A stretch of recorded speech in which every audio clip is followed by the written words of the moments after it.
What is the deal, beautiful people? Welcome back to the channel. My name is Ramon, and on this channel, we talk about any and everything photography all day, every day. And this particular video is one that I had in my notes for quite some time, and I thought that it was important to get across to so many of my community because the questions that I do get quite often, this is sort of like an underlying tone. Confidence in photography. This is such a big one, and I mean I've been doing it almost a decade now, both creatively, professionally, and I guess you can throw amateur in there somewhere. Um, Confidence does not come easy. It never did. It never has, and it probably never will. Maybe just for me, but in talking to a lot of other photographers, aspiring professional photographers, aspiring creative photographers, it's something that I noticed as a baseline that we generally all lack confidence. And confidence is one of those things where when you get it, you get it. And even when you acquire it, you still don't believe that it exists, right? And there's so many spin-offs of that. There's like the imposter syndrome that I still, quite frankly, suffer from here and there, more often than I would like to admit. Um, but yeah, confidence is something. It's an issue that when you are aware of it, things sort of get better. When I say aware of it, when you know what your confidence should be, and that you understand the final result or the end product that you're looking for, or that you understand that you're still on that journey, you sort of beat yourself up a lot less about it, and you come to terms with, well, it's not the best that I think I could be, and there's this thing that pops up in that realization, right? Perfectionism. But this is still pretty good. I am achieving 60, 70, 80, 90% of the goal of what I achieve or what I set out to achieve. So I think defining confidence for yourself in your craft is it should not be an anxiety inducing process. It can be tough because once you define it, you start to realize, whoa, maybe I shouldn't be confident because maybe what I'm looking for is not where I'm at. But the point of it and the point of defining it is it gives you a starting point or measuring stick, or it shows you where along the journey you are. And now you can strive. You have something to strive for. You have awareness, self-awareness. You have your goals. If you don't, you should get those goals down, because those are the building blocks of your confidence and the measuring sticks. And I think you'll be all the better for it. And like I alluded to earlier, I still have a lack of confidence in very interesting ways, and I'll get into those in a little later. But the three main topics I want to talk about, or genres of photography as it relates to confidence, is street photography, portrait, and event. Street photography for me was my first love in photography.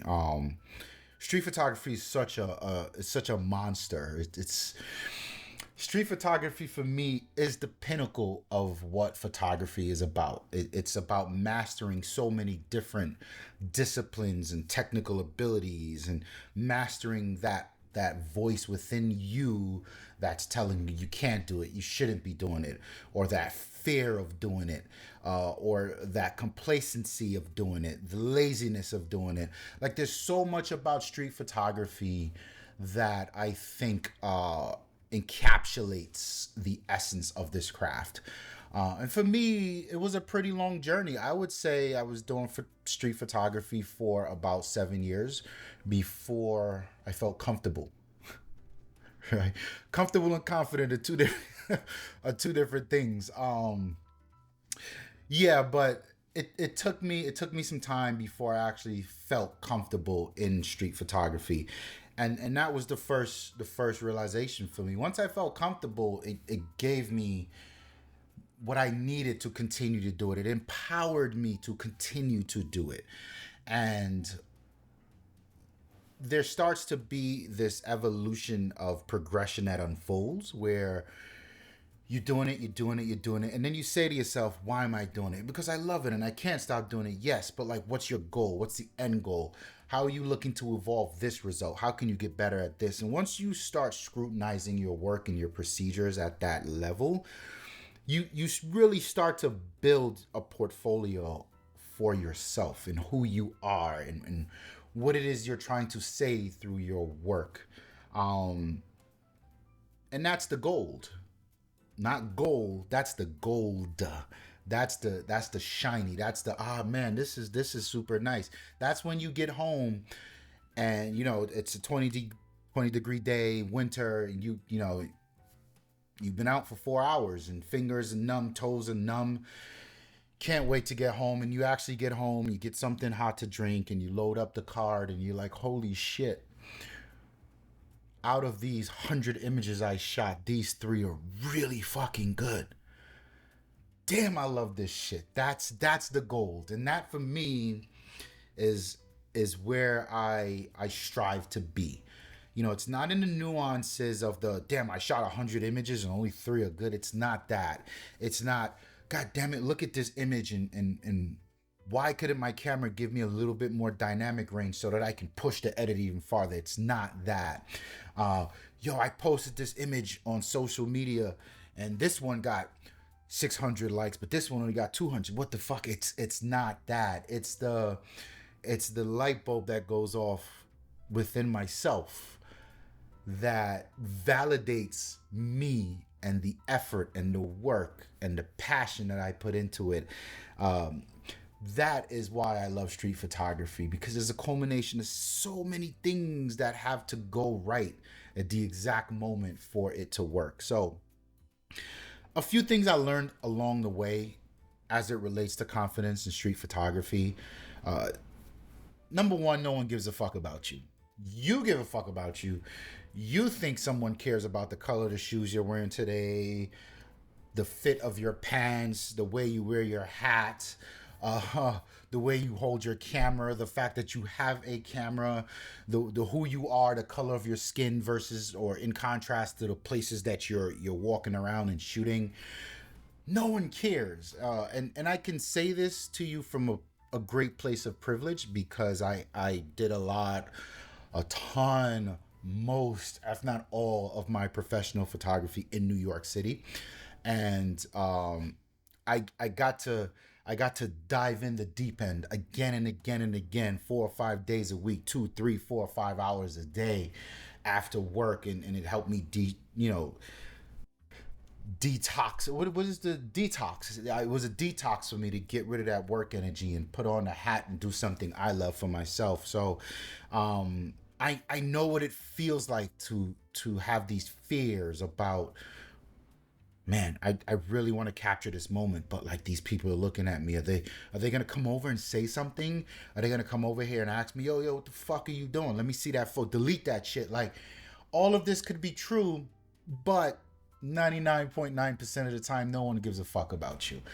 And once I started to realize that, only through repetition, right? Not only repetition, but also there's so many people in so many neighborhoods and vibes and experiences to be had in such a dense area in New York. This learning curve of not giving a fuck was intensified, and it allowed me to get to the end result a lot quicker, which is I don't give a fuck. And once you figure that out, that no one's looking at you, no one cares about you, then the pressure, you think of a submarine, the pressure on those walls start to lift. And as that pressure lifts and you no longer worry about the outside world zeroing in on what you're doing and scrutinizing every little thing you may or may not be doing right, this beautiful space of comfort presents itself where you can just create. That's my number one. No one gives a fuck about you and what you're doing in your silly ass camera, you fucking nerd. Number two, chimping. Chimping. For those of you who don't know, chimping is it's when you see photographers, they capture an image, they capture another one, one more, hold still, and then they immediately hit the play button on the camera. They review it, and all these things start to play out, and the crazy thing is, from the moment that you take that camera away from your perspective to review the camera, you there's this energy that you're exuding. I am not confident in what the fuck I'm doing here. Right? And this could be for so many reasons. Maybe you're checking critical focus. Have you seen any of Cartier-Bresson's images?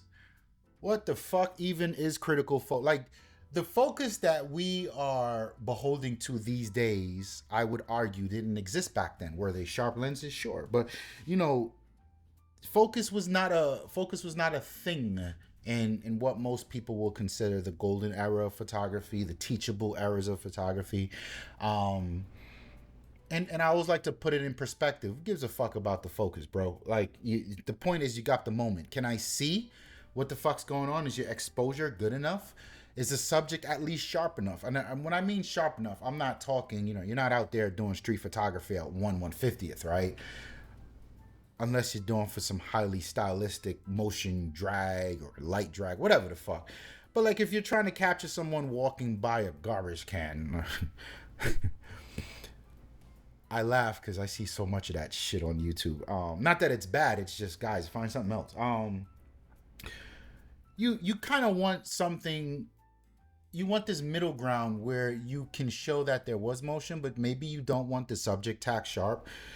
So maybe 1/25th is not where you're at, but maybe 1/100th. I don't know, right? Like maybe 1/180th. Like, but nonetheless, it shouldn't be 1/110th, because then what the fuck am I looking at, unless you're an abstract photographer, right? So there's this thing that we do to ourselves where the images have to be perfect, but our definitions of perfect are skewed and coming from a technical perspective, not from a creative or artistic or journalistic or storytelling perspective. So the minute you drag that camera down to review the image that you don't have confidence in, you are exuding the lack of confidence. You are taking the energy away from your craft. Don't do it. Don't raise your camera to capture the image unless you are confident in the settings. And this is easier said than done in the context of street photography, because it's all magical. It all happens once, and you got to be in the right place at the right time and all this other shit. Cool. But if you know you're going out for the night, I mean, come on, bro. Take a minute or two, stand on the side of the street, the sidewalk, the coffee shop, wherever is your starting point, and think about your settings for this session. And leave it alone.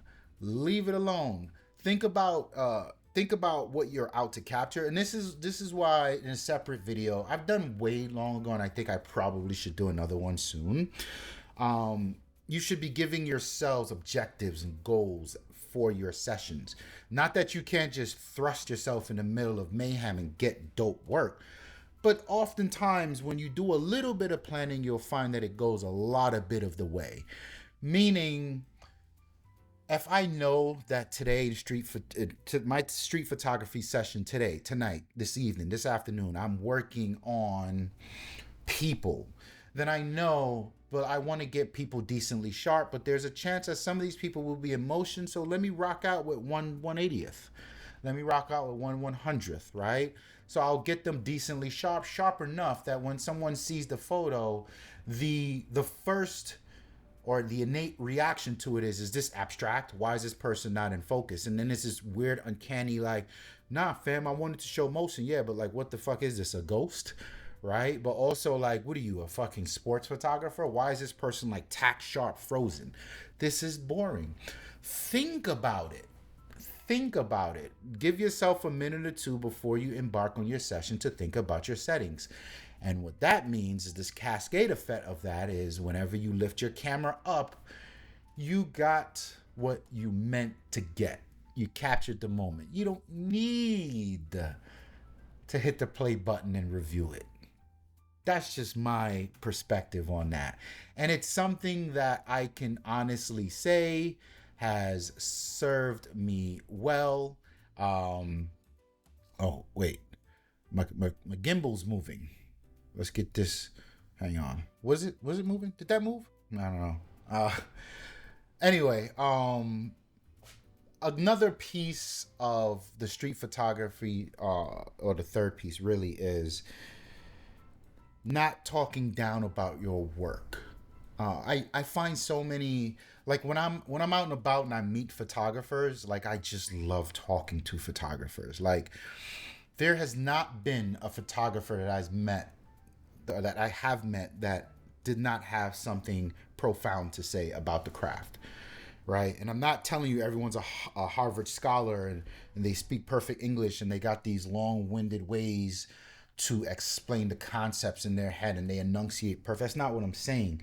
When I say profound, they have a piece from their perspective that adds to the conversation, that builds even more of an appreciation for the craft for me, right? Like I love that shit. And I find that because we're all fucking nerds here. You know, you grab your camera, you go to the park for a walk, or you go out for dinner with your lady or your man or whoever it is, and you see somebody else in a wildly inappropriate place with their camera too. You don't give a shit about dinner. You're trying to find a way to get over there to ask this motherfucker, why you shooting Canon, bro? Why you ain't shooting Fuji? You don't know, so like, you know what I mean? Like you just want to get over there and chop it up with this person. Like, yo, tell me about yourself. What's your Instagram? What's your website? What do you do? Like, and in these moments when I find that I actually get to engage in these conversations and this energy building with these people, there's almost always this underlying tone of, I mean, I love my camera. My camera's dope, and hey, I got the 51.2 on this bad boy, and it's tack sharp. Oh, okay, all right. Well, let me see. Oh, this is not the best. I could have done, like, take it easy, bro. Um, we're all on a journey, and if you can't appreciate or respect the exact moment that you're in your journey, I don't believe that the next level, the next evolution of where you are will come easy.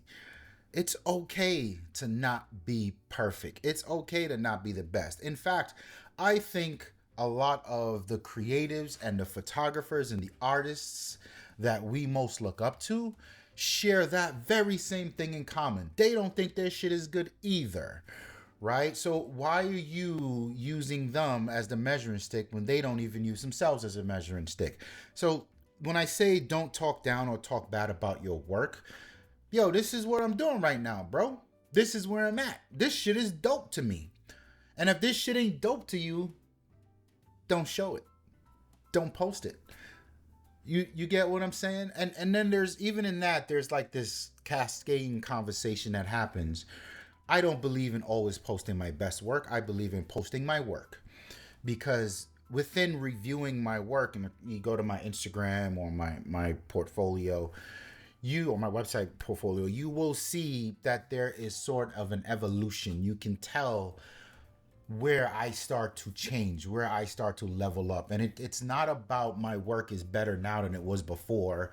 It's about, I'm starting to hone in on certain things. I'm starting to really dial in what I want to say through my work. And I think it's super important that you don't self-consciously deflate that balloon for yourself. Don't talk down about your work. It is very important that you respect and understand and love the energy that you put in. The second piece, the second of the three, street photography we just went over, we'll talk about portrait. Confidence in portrait photography was a doozy for me. Um, the things I learned from street photography were grandiose in scope, and a little bit of it I'd say translated over to portraiture, but in a very, very interesting and different way. So in street photography, um, no one cares about you. No one gives a fuck about what you're doing. They don't see what you see in the camera. They don't know how dope the shit is that you captured. They don't know that it was a pretty meh image, but you saved it in Photoshop with some color curves and some LUTs from your favorite, or not LUTs, what do we call it? Whatever the fuck you call it. I've been so much in video mode recently. Presets from your favorite YouTuber, and you were able to turn out a decent image from something that was fucking boring. They don't know that. And in fact, that plays a large part of what I'm trying to get across to you guys. A lot of your favorite photographers be taking some fucking mediocre images, but they are Photoshop ninjas, and you gotta be like, whatever. In portraiture, it was sort of the reverse of this. Still some aspects of it. The person in front of the camera has no clue what the fuck trust me, bro, I got it. You look good. You look good. Push the breast out. Arch the back. If you a dude, I don't want to see you. So you turn to the side. I need to see that jawline. All of that. All of that. However, my lack in confidence showed its ass when I would be in post. And I would find myself staring at portraits, or the inconsistency of my results. I'd find myself staring at portraits that really didn't say anything to me. And it's this is a technically correct image. The exposure's on point. The technical focus, the critical focus is on point. The lighting is on point. The posing is on point. But I have zero fucking sense of who this person is. And I know this person. They hired me to do the portrait. I've interacted with this person. And the energy that they gave me, I saw none of it in this portrait. This frustrated me to no end. And what I later came to understand is I had to dig deep and really what portraiture was. It was less about the technical aspects of it and 1,000% about that person's true self showing through. And this was kind of the opposite from the street photography. It wasn't the world, right? Going back to that submarine, it wasn't the world imposing the pressure. It was the image imposing the pressure.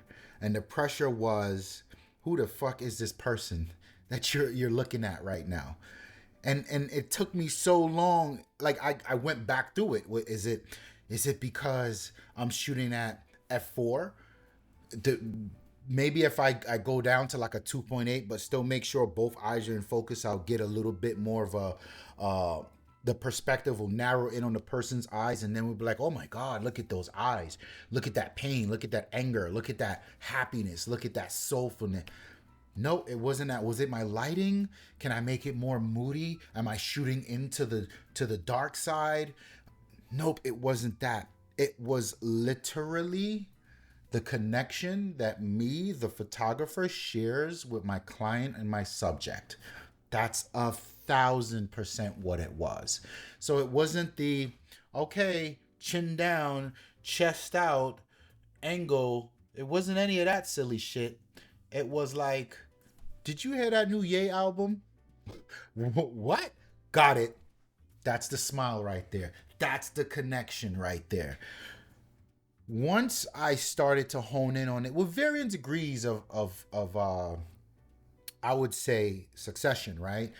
Because it wasn't something I woke up and arrived to in a day. I would get it hit or miss. And by hit or miss, I mean, I was still trying to investigate the technical, like revisiting the technical aspects of the portraits.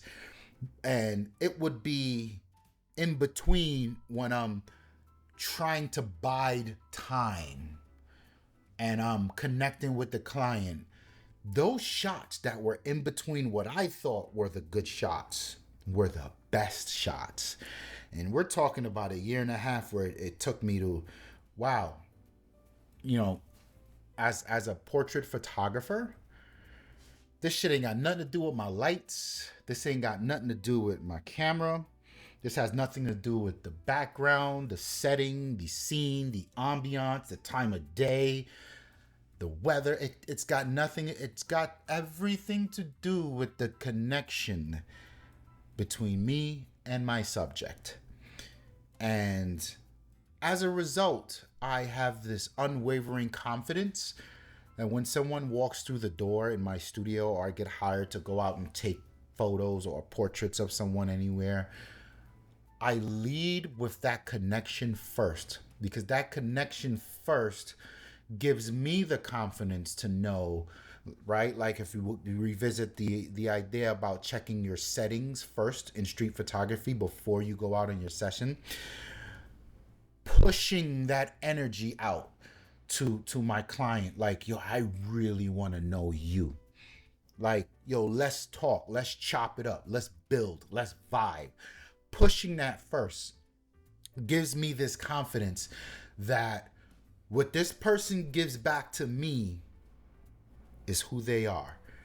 And I don't even have to work hard to capture that because I already did the work. I'm connecting with this person. And so I don't give a fuck if I'm using one light, two light, three lights. I don't care if it's a white background, gray background. I don't care if they standing, sitting. I don't care if I'm using the Fuji, the Canon, the Olympus, the Sony.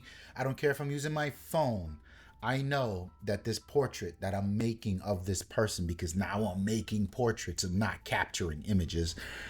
This portrait that I'm making of this person is who the fuck they actually are.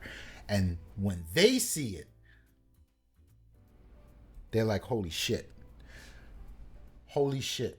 I thought this dude was just being friendly. I thought this dude was just super personable. I thought this dude was wasting my time. I thought this dude was too chatty, talking a bit too fucking much. But wow, this is who I am. And that is the confidence that I have learned to take with me in portrait photography. And it doesn't mean that I still don't do a lot of the, yo, I'm sorry. Sorry to cut you off. Just lower your chin a little. Yeah, my bad. Go ahead. What were you saying? Such and such, and I do my countdown. 3, 2, 1. Yeah, but such and such.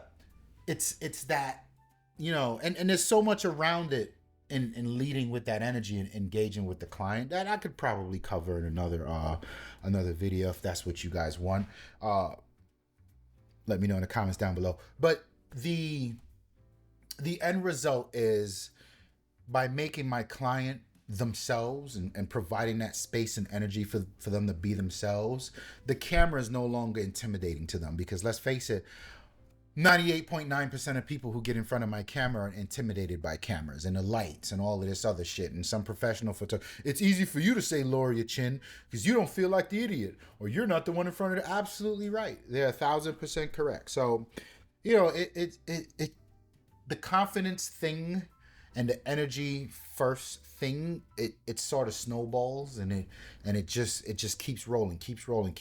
So yeah, confidence in portrait photography, that was my way of getting confidence, and I've heard a ton of other dope ways that photographers sort of found their footing. I think Peter Hurley is I actually bought his course. It's pretty good actually. He does headshot stuff.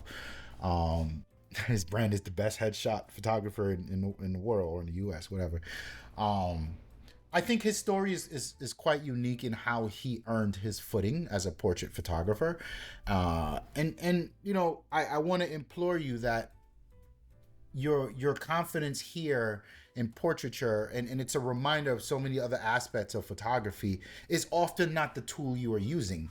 You know, your ability to build a house, and the type of house you build, and the way you envision building homes doesn't always come down to the type of hammer and the type of nails that you're using, right? So I want to put that in your guys' mind. The camera is still a tool. the point of photography is often, or the effectiveness and the point of photography is oftentimes outside of the tool, even though here on the good old tubes of you, that's what we focus on. A lavender latte, pretty fucking good. Some housekeeping. Welcome to the channel. If this is your first time here, I would really appreciate it if you would like the video. If you like it, you enjoy it so far. This is sort of a return to form. You see me wearing Lifestyles Defined stuff. For you guys that have been around following me for a while, you know Lifestyles Defined is my lifestyle brand that I co-own with a few other of my brothers. And we've been kind of paused for a while, but nonetheless, I think it's important to say I got caught up in the nuances and the polishedness of YouTube, and your video can't be 7 minutes long and no one's gonna pay attention. And we used to do these half an hour and a half long deep dive videos, kind of podcast before people, well, podcast definitely before people thought podcast was dope. Because we really love the details in any topic we're talking about, and I think the devil's in the details, and blah blah blah. So this video is much longer. I don't look forward to doing any editing to this video. I don't know, maybe if I fuck something up, I'll cut, or I don't know. You know, sometimes you do got to make a cut, but I am here in front of you, and I think this is the format that I want to use going forward. Much less polished but more personable. So I'm very curious to get your feedback on how you guys feel about this video. How has it come across to you? Do you enjoy the longer form content? Do you enjoy more of a perspective around each point that I present? Feel free to go back through the back catalog. Give me 3 videos. I took that from my brother Snow. I loved it. He would say, yo, just watch 3 videos. If you like any of them, hit the subscribe. I'd love to have you again. So yes, please watch any 3 videos. I got some merch that's coming along soon for the new year. It's going to be on my portfolio, so you guys can look for that in the link down below. And essentially, it's some of my art that I have, some of my work that I've really put in some simple designs with some very meaningful phrases to me, and I think you guys will enjoy it. I'm curious to see your feedback on it, and of course it is not mandatory, but I don't really think they're gonna sell like hotcakes enough to support this channel, because this channel doesn't need supporting. This is completely a hobby of mine. This is a journey to a craft that I love, that I'm bringing you guys along with me, and it serves as documentation for myself. When I look back on this shit as I'm 80, I want to sit there with my my cigar and my bourbon in hand, and I want to shed a tear at where I came from versus where I am. So I'm happy to do this stuff. It would just make me feel warm and tingly inside if you guys were to wear a piece that I know I poured my heart into. So there's that. Fuck with me, baby. I'm trying to be a salesman out here in these streets. The last piece of the confidence to build that picture, we've had street photography, we've had portraiture, and now it's event. Event photography is where I make my professional living.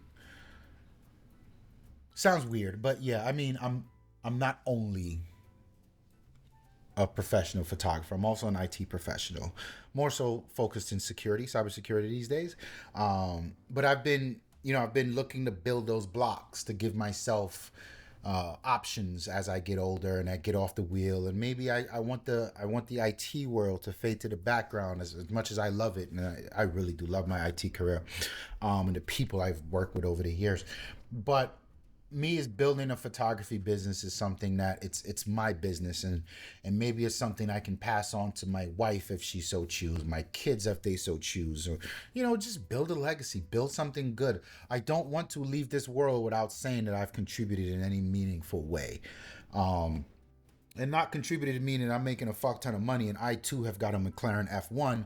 Contributed meaning I've given so many people so many memories that's meaningful to them. In fact, Here's a crazy. I need to find this photo. I was hired. This was in the midst of COVID, by the way.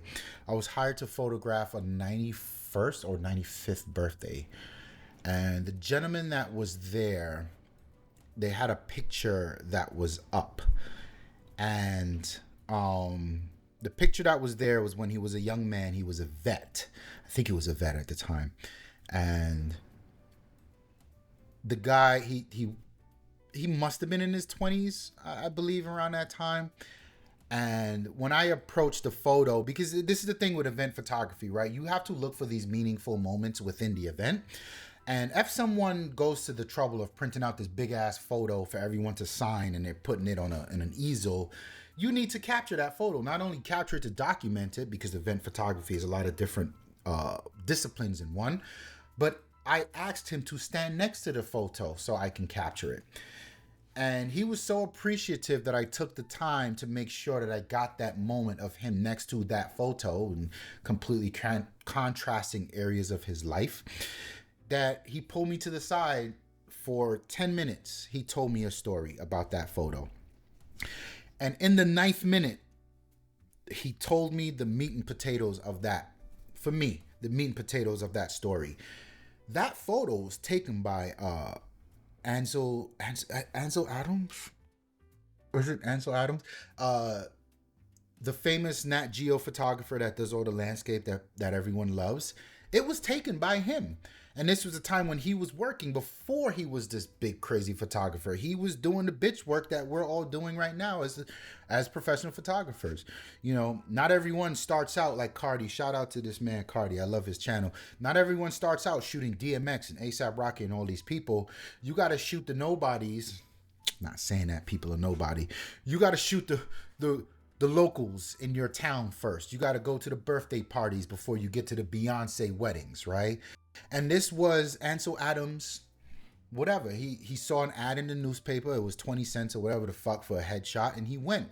And for me, it encapsulated what I was doing, and it really made me, it gave me the confidence in the decision to start a photography business, because there's this hard to explain, unintertwined legacy of photography where I'm connected to one of the greatest photographers of all time in some kind of crazy way. Like, I'll never forget that. I'll never forget that. But anyway, I'm getting long-winded. I say that to say event photography is not as boring as people think. And I think as a photographer, if you look at event photography from a personable level, you will find the special moments that exist at the events. You will find how to make the memories. You will find that the photos that you're capturing, very much like the portraits, are people in their essence with their family in their milestones, and they're happy to have you there to document it for them. And this is something in the last 2 years of my event photography career that I look at all of my galleries that I deliver, and in every single one I get the feeling that yes, there was purpose here, and I captured the purpose, and I make sure that when I arrive at an event, yes, I'm doing the silly shit. You're looking up, where's the lights? Where can I bounce my flash? God damn, I can't capture anything here because there's a fucking exit sign right over there, and that's gonna look ugly. I do all of that stuff. But as the event starts, as the moments start unfolding, the realization that that is why you are here. They didn't hire you to take pictures, right? They hired you to document these moments. And as it's happening, it gives me the confidence because I am solidified in my dream, in my motivation that I want to give this gift to the world. And I get to do it for 2, 3 couples on a monthly basis. And I get to charge handsomely for it. Right.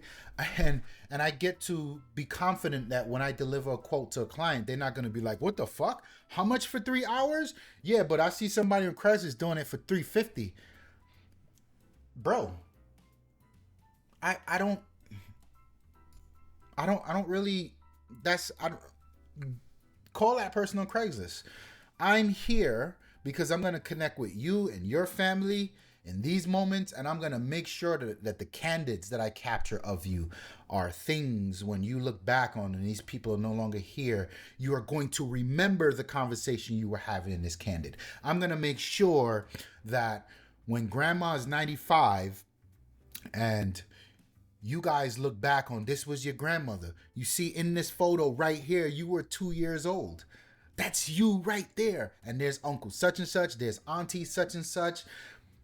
That's my job. That's my job. And that gives me the confidence to run my business. It gives me the confidence to approach my clients with the utmost respect for their events, their family moments, their family milestones. It gives me the confidence, and my hourly rate is confidence is funny. Because if you ask me, I'm not charging enough. But we'll another topic, another video, right? But I think it's if I'm wrapping them all up, right? Because these are kind of my three disciplines, and now I'm doing a lot of product stuff. You see the studio behind me. I'm doing a lot of product photography stuff, getting my foot wet, and it's very challenging because I don't know where my confidence in that discipline is going to come from. Right now, I'm just like the technical piece. Let me do what's accepted at the industry. Let me do what is sort of the status quo, and then let me find my creative spin on it, and then hopefully somewhere in between there I can find my confidence, I can find my purpose, I can find quite frankly I don't think I can find it, but just to let you know, I still struggle with this shit myself. How can you give a bottle of fucking whiskey life? That's what I'm struggling with. I can make it look dramatic with some lighting, but like, yeah, what the fuck ever, bro. I'll figure it out. I'll figure it out. But yeah, street photography, portrait, and events. That's my bread and butter. That's some of my love. That's where I spend a lot of my time. And I can honestly tell you that the technical portion of these disciplines, not only from the camera side, from the lighting side, from the posture side, none of this stuff is it. It's a part of it. But it's your confidence that will get you to the next level of where you want to be. And you can only get that confidence if you have a genuine appreciation for where you are in your craft and your motivation to just continue to hone it. It's a very difficult topic to get across to a lot of people. And I think I want to see some questions and some feedback from you guys in the comment section, because I think the interesting part about this is you have to have hit a wall to really get a lot of what I'm saying here. Hopefully I explained it in a way where you didn't have to hit the wall and you can sort of just grasp it and run with it. But confidence is not something that innately shows up when you embark on any type of discipline in photography.